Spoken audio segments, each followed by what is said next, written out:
ఒకరోజు ఒక ఉల్లిపాయంత ఊరు ఉన్నదంట. ఆ ఊరిలోని ములంకాడంత ముసలం ఉన్నదంట.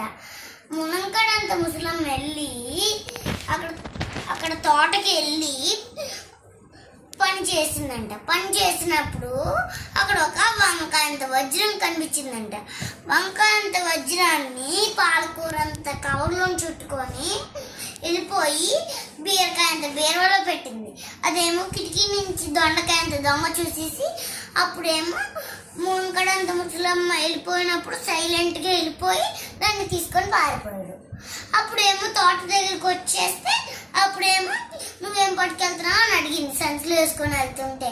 అప్పుడేమో విషయం అంతా తెలిసి పొట్లకాయంత పోలీస్కి చెప్పింది. అప్పుడేమైంది దొంగని ఎతికారు, దొరికేసాడు.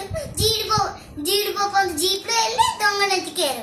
అప్పుడేమో ఏమైందంటే దొంగని తాటికాయంత జామకాయంత జైలు వేసి తాటికాయంత తాళం వేస్తారు. Very good.